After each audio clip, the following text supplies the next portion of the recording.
My name is Victor Tiffany with Revolt Against Plutocracy. For a longer introduction, see the beginning of my interview with Howell Underground in the description below. Claims of fact in this video will be accompanied by corresponding footnotes that you see on the screen. This is part 2 of a message to Sanders supporters. A link to part 1, How Bernie Got Screwed, is again in the description below. The notion that Donald Trump is an existential threat to democracy in the United States ignores the myriad ways in which Biden's record as vice president and senator indicates that while Trump is a threat to this election, objectively viewed, Biden is, on the whole, the greater of two very dangerous candidates. How can that be? Let me explain. I'm going to begin by referencing a lot of material from Euro-Yankees Post, Why Trump is Not the Most Dangerous President, as Bernie Sanders repeatedly claims.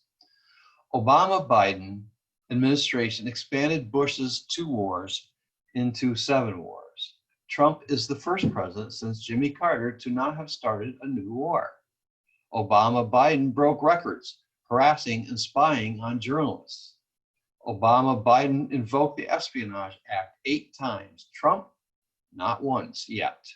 Obama-Biden built the cages holding immigrant children. Obama-Biden first separated immigrant children from their mothers. Obama-Biden introduced the use of tear gas on the border and continued to use it every month thereafter. Obama-Biden are aligned with a neoliberal empire and a deep state in a way that Trump certainly is not. Obama-Biden repressed the Occupy Wall Street encampments around the country, thereby demonstrating to Trump how to suppress populist movements like Black Lives Matter. Obama-Biden repressed the water protectors during DAPL protests. Obama-Biden added enough oil and gas pipelines to circle the earth and back some, as Barack Obama stated. Obama-Biden had U.S. citizen assassinated by way of predator drone without a whiff of due process, something the Euro-Yankee didn't mention in his piece. Imagine the shitstorm that would happen if Trump had done something like that. Obama-Biden pushed the Trans-Pacific Partnership, an historically unprecedented corporate power grab. Almost no one in the media is talking about this, not even the independent media.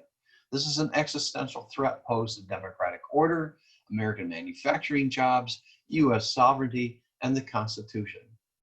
Again, a link shows to that interview with Howell Underground, how the outsourcing of American jobs leads to more structural racism under free trade agreements, how the TPP would replace democratic self-government with corporate self-government, how the TPP would replace treaty-protected national self-determination with transnational corporate determination, how the TPP would transcend U.S. sovereignty by way of private tribunals that the Supreme Court, nor Congress, nor the President could overrule, and how the Trans-Pacific Partnership would accelerate climate change. The Obama-Biden TPP, a New World Order, Biden's phrase, is one of the greatest threats to this constitutional republic, third only to nuclear war with Russia or China in the short run, and climate change in the long run. The Obama-Biden TPP, like Trump's USMCA, would violate the Commerce Clause of the Constitution. Biden proudly wrote the Privacy Invasion Patriot Act. Biden supports cuts to Social Security and Medicare. Pay more attention to what politicians have done rather than what they say in order to get elected. Because like Trump, Biden is also a pathological liar. Don't confuse Trump's revolting style and egomaniacal manner with Biden's pernicious and dangerous substance. Substance trumps style, no pun intended. From the left case against supporting Joe Biden in the general election by Benjamin Studebaker, the descendant of the car manufacturer, is this: the Democrats are a big part of how we got to where we are. And if we think that the Republicans are authoritarian nationalists, it is the Democrats who have encouraged them to become that way. The ordinary American cannot look to Democrats to resist the ravenous elite. They look to nationalist firebrands of the right. The Democratic Party is the party of Ivy League technocrats who scorn them and tell them to learn to code. Joe Biden solidifies all this all over again. He is the embodiment of keeping things exactly the way they've always been. The American people have always been bludgeoned for 40 years by oligarchs. They can't take it anymore. They'll vote for anyone who promises to make it stop. If the Democrats won't stop it, they'll vote for someone who will. The next Republican will be worse than Trump, and Joe Biden will make it happen if given the chance. The left hopes that replacing Trump with Biden will buy the left time, but Biden will pack his administration with a whole new generation of vulgar careerists. It'll be these people, not the left, who inherit the Democratic Party when he leaves. They will have the institutional knowledge and connections and access to money that are needed for success in American politics. They will continue servicing the oligarchs, and the Republican Party will respond by growing ever more bellicose, ever more grandiose, ever more willing to tear the whole thing down. Biden will accelerate the rise of new nationalist figures who might be able to do all the things that Trump can't even dream of doing. End quote. It is Biden, not Trump, who poses a greater threat to organized resistance against the neoliberal order of corporate greed, to what remains of democratic order, to the republic, and even to the climate.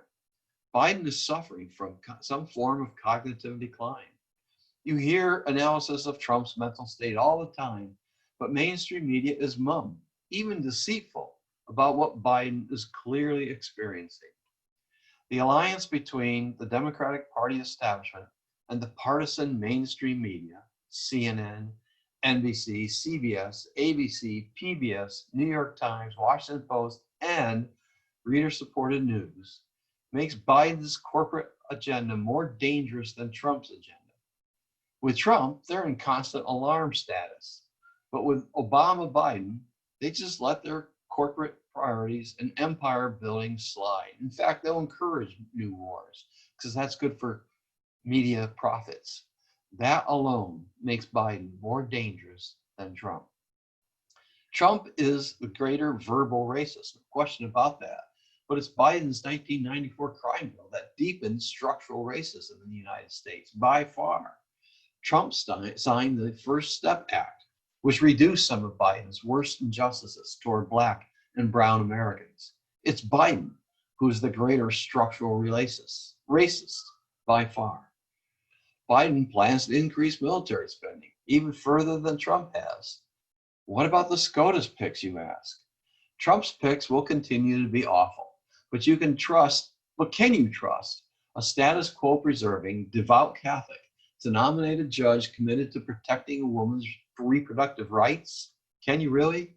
Voting for Biden to protect Roe versus Wade will throw American workers, democratic self-government, U.S. sovereignty, and the Constitution under the bus for the baseless hope that Biden's Supreme Court nominees will be progressive in any way.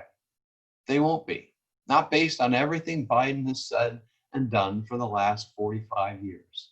He says he'll nominate a Black woman, which privileges identity politics over political ideology. Biden needs to name prospective nominees before he can even be considered any better in this regard than Trump. Finally, if Biden is elected, the resistance movement mobilized to stop Trump will demobilize and stay home, while Biden pushes the Trans-Pacific Partnership and other right-wing policies through Congress. Liberals have not yet recognized the fascistic qualities of the neoliberal establishment in the Democratic Party. The embedded fascism of the TPP is also explained in the interview with Howell. The Trump resistance won't like having to remain alert and poised to protest again and again, but that's what this country needs. People in the streets, obstructing corporate priorities, engaging in wildcat and national strikes, fighting tooth and nail against caging children, against new pipelines, against white nationalist fascism, rather than relaxing, while Biden advances all that in Wall Street's agenda. Defeating Biden and all future neoliberal Democrats is the only way the party's suburban voters will eventually figure out that if they want to defeat Republican candidates, they have to nominate a progressive candidate that the base of the party can enthusiastically get behind.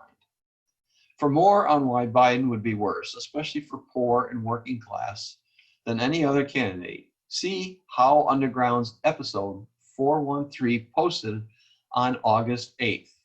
Crystal Ball recommends On the Hill's the Rising, leaving the first line of the ballot blank, but that's a mere protest. To have a revolutionary impact in an oligarchy screaming for revolutionary change, to address growing fascism and climate change, voting third party is a better way to send a message. Don't be a neoliberal asset. Don't be a neo-fascist asset. Don't vote for evil. I'm voting for Hawkins Walker 2020 because I